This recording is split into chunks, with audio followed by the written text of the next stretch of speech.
Okay, Space Cadets, I'm back from lunch. We're looking at how do I know if a pen is good or bad? Well, I'm going to start off with some words this time instead of a chess position, and I'll be quick about it, because I know words can be a little boring sometimes. But these are the conditions for good pens. So the first condition is the penned piece is on a weak square. The second condition is there are weak squares around the penned piece. The third condition is the number of penned defenders is low. And the fourth condition is the number of pen attackers is high, or you have a lot of attackers. And then lastly, the 10 pen defenses are unavailable or not sufficient. That means they're not good enough to help you keep the pen. So let's look at the 10 pen defenses. The first one is the simplest one. It's called interpose. Interpose is just like getting in the way. Think about when you're in the school lunch line, and if somebody cuts in front of you, that's kind of what interposing is like. It's like a piece cuts between two other pieces, and it stops a pen from, continuing. So I'll show you. So here's the pen. So the bishop moves here, we have a pen, and then bishop to e2. This is interposing. So you'll notice that right now, there's nothing between these two pieces. So if the knight moves out of the way, we would lose our queen. However, if you put the bishop there and the knight moves out of the way, we would not lose our queen. We would lose our bishop instead, because they could take us, you see? So let's see how this works. Well, actually, it looks like we're just going to take there. But we can also look at this, knight f6, and then we can move out of the way. And you'll notice now that that knight has moved, the bishop cannot take the queen. I will note there is still a pen on this diagonal, because if the light square bishop were to run away to one of these squares, then the black bishop could take the queen. So there is still a pen, but we're just going to trade pieces there because it's a smarter decision. So that is interposing. Now let's look at defend, then unpin. So here we go. We're looking at, okay, we have a pen here. So now we have to defend our knight right here, and then get our queen out of the pen, out of this line. So that way, or out of this diagonal. That way the queen won't be a target piece anymore. So let's see how we do that.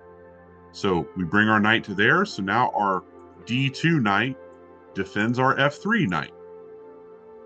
So here we go, castling. And then our queen gets out of the way. So first we defended, and then we unpinned by moving the queen to e1. So now, if the bishop takes, we do not have to destroy our king's safety by taking with the pawn. We can instead take with the knight, and everything is happy. Let's look at a second example of defend, then unpin. So here we go. First, we got to get to our pin. Here's our pin. We actually have two pins. There's a pin on the f2 pawn, technically, but this is the pin we're going to focus on right now. So, bishop to there. And now this is kind of a neat idea. They take, our pawn recaptures, and now we have defended our knight. So remember, we're learning defend, then unpin. So first we defend the knight, and then we unpin the knight. You see our queen moved over. So now if they were to take, we would be able to take back with our rook if we wanted to. So there wouldn't be any issues. Okay. Now we're going to look at the pawn avalanche. Usually the pawn avalanche is not good. It's not good. but sometimes it's okay. But you should still be aware of what the pawn avalanche is. So here's our pin, and we're gonna set up a pawn avalanche in a moment. So here we go. This is the beginning of the pawn avalanche. So you play h3 to attack the bishop. Now this bishop has a choice. It can take the knight. It can run away and unpin the knight. It can run away but keep the knight pinned. Or it can do nothing and allow itself to be captured. That's obviously not the best plan, but it is an option. So, bishop retreats to h5, continuing the pin. And then the pawn avalanche happens. g4. Uh-oh. So we have two pawns that have been moved on the king side. That means we should not castle our king on the king side because there's too much space right here. Black would be able to beat white pretty quickly if they castled on the king side. So what we're going to do is get our king castled on the other side of the board so that we're safe. And then these pawns can start moving down the board and attacking. So pawn avalanches are really great if you haven't castled yet and you want to use your pawns to attack as well. So, but that's how you get out of a pin that way. Now we're going to look at guard the flight squares. So I'm going to use this previous example to show you what a flight square is. So right here, when a bishop is attacked, or any piece really, a flight square is any square that they can move to that's safe. So in this game, the bishop moved to h5. That was a flight square. So what I mean by guard the flight squares is use your pieces to watch the flight squares so that the retreating bishop, or whatever the pin piece is, cannot maintain the pin. So here's a really cool example of that. So here we go, got to get to our pin. So this looks like defend, then unpin, and you could do that here, that would be okay. But this game's going to take a different approach. So here we go. Now this is a significant move. So if we play h3, a lot of times they'll want to retreat back so they can keep the pin. However, our knight is attacking there. So if we play h3 and they retreat, we can take their bishop, and then taking the bishop will unpin us. So here we go, h3. And so now black has a choice: retreat and allow the knight to capture, capture the knight and allow the queen to capture, or retreat and allow the knight to stay there. So in this game, black decided to just retreat the bishop, and you can see that white is no longer pinned. So this is what I mean by guard flight squares. Because we guarded the square, they couldn't keep the pin going, and that was really good for white. Okay, these next two are unpin and guard, and then guard and unpin. They're opposites of each other. So let's see what unpin and guard looks like first. So first we have to navigate all the way to our pin. So here's our pin. Oh no, there's a problem. So there's a cool threat here. If the bishop takes, white would have a choice to recapture with one of these two pieces. If you recapture with the pawn, your king side pawn structure is ruined. If you capture with the queen, then they will take this pawn for free with an attack on the queen.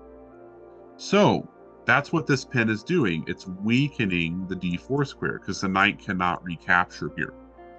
So we pin them back.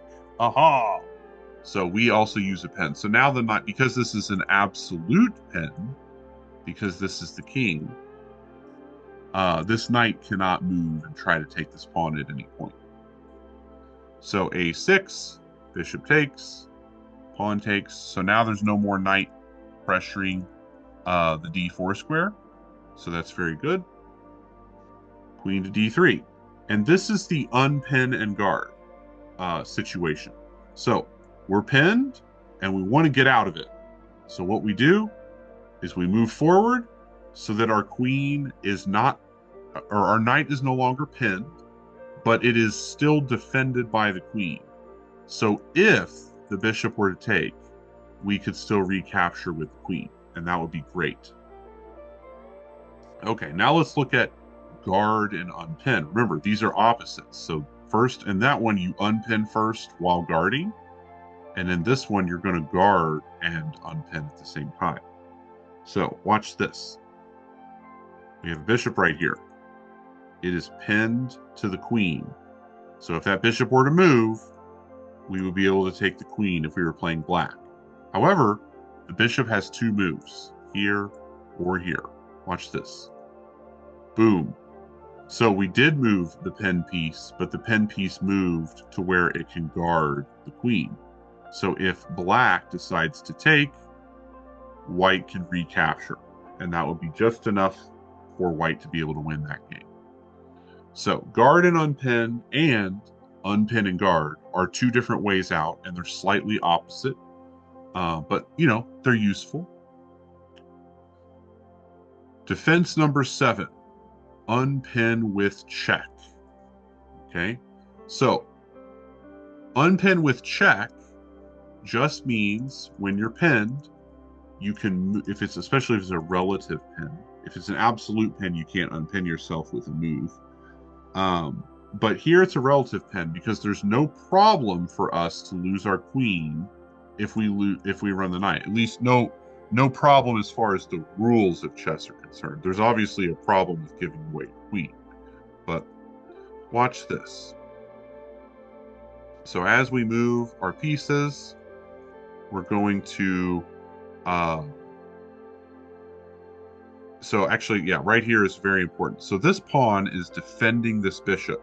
But if we move it forward, now this bishop is undefended. And this pin is very uncomfortable. Therefore, we check the king right here.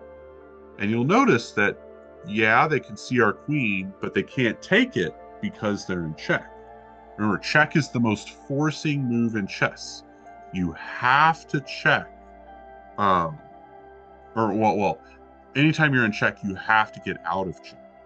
So, black gets out of check by taking the knight, and then white captures the free bishop.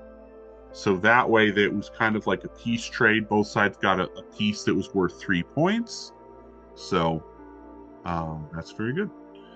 Okay, now let's look at unpin with a threat. So this is similar to unpin with check because check is a threat. However, what if you unpin with a threat that is not check? Well, that is also possible. So let's get to our pin position. Bishop to g4. So they're pinning us again. This is not a good pin. But watch this. Knight takes e5. Black is probably feeling pretty lucky because now they take the bishop. They use the bishop to take the queen. However, we have a checkmate threat. And that is checkmate. That's a sneaky checkmate. It's called legal's mate or legal's mate. I've heard it said both ways.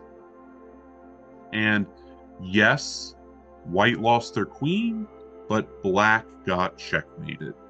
So sometimes if you unpin with a threat, you can even win the game if that threat is actually a checkmate threat. Okay, here's kind of a fun one. This is called make a better offer. So right now, here, I'll even back it up a square or a move. We've got 2 pins for both sides. Or two pins for both sides. Black is pinning this knight, and white is pinning the c6 knight. Now the problem is, this pin's kind of annoying, and black would like to see that pin go away. So black plays a6. This is kind of the start of a pawn avalanche, except the other pawn is blocked by this bishop, so we won't be able to, to do both moves. However, the bishop decides to come down here to unpin the knight. So this is what I mean by make a better offer. Right now, white is pinning the knight and they feel pretty great. But by pinning here for black, this pin is actually more devastating and has more problems. And therefore, white decided, it's not worth taking this knight. It's worth saving this knight. So they retreat to defend the knight. So that was a good decision by white, not to take the knight on c6. But anyway, sometimes you can make a threat and your opponent realizes they have to defend, and when they defend, it unpins your piece for you. Okay, the last one is accept the consequences. So sometimes you're in a pin, you can just get out of it, and then that's it, and who cares? So let's see how this goes. Oh, actually, I did forget to point out, this is an absolute pin technically, but then they castle away from it. So in that situation, because this was already defended by a pawn, white decided I don't need to, play bishop d2 and defend. I can just castle, and then the bishop captures and the pawn captures, and now we have a third, or not a third, but a fourth pawn. No, I'm sorry, a fifth pawn that can attack one of the center squares. In this case, we're attacking d4. So this is okay. This pawn also stops black's knight on c6 from entering the position as well. So therefore, this is an example of somebody pinned someone else. I don't know the names of the players, but white decided to ignore it because they can do this, and that's a really strong pawn. So I hope that this has been very helpful for you to learn about how to defend against pins. There's probably more ways to defend against pins than I've listed here, but that's okay. You have to start somewhere. So learning these 10 is very useful.